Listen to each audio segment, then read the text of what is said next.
అన్నమే తిరిగిపోయేదాన్ని. ఏడ్చేదాన్ని బాగా అంటే బాగా ఏడ్చేదాన్ని. 3, 4 రోజులు ఏడుస్తూనే పడుకునేదాన్ని.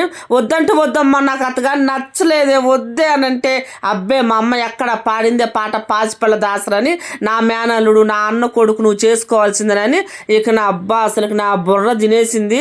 ఏడిస్తానన్న కరిగిత్తేవునని 3, 4 రోజులు కూడి తినకుండా ఉండేదాన్ని. అట్లనే కరిగిత్తేవునని మా అమ్మ మనసు. కరగకపోవడం కాదు కదా, నువ్వు ఎట్టని సావు ఎట్టని చెయ్యి, నా మేనల్ని నువ్వు చేసుకోవాల్సిందే అనేసింది మా అమ్మ. ఇంకో అసలు టెస్ట్ ఉంది. మా వారికి ఒక్కడికే నేను నచ్చింది, వాళ్ళ ఇంట్లో వాళ్ళకి అసలు ఎవరికి నేను నచ్చలేదంట. పెద్ద అప్సరసం తీసుకురావాలని చూశారంట ఈ అందగాడికి. అందులో 3, 4 లక్షలు కట్నిచ్చేదాన్ని చేయాలని చూశారంట వాళ్ళు అందరూ కలిసి. ఇక్కడ ఇప్పుడు బలవంతం పెళ్ళి అయినట్టు మేమేందో ఆయన లాక్కొచ్చి చేసుకుంటున్నాము అన్నట్టు అనమాట. అసలుకి నాకే ఇష్టం లేదు, మా అమ్మ బలవంతం మీద నేను ఒప్పుకున్న సంగతి వాళ్ళెవరికి ఇప్పుడు కూడా తెలుసులేదో నాకు తెలియదు. ఇంకా ఉంది కంటిన్యూషన్ వీడియోలో ఎగ్ బిర్యానీ చేశాను. మా సాయి మీకు సూపర్ అని చెప్తున్నాడు.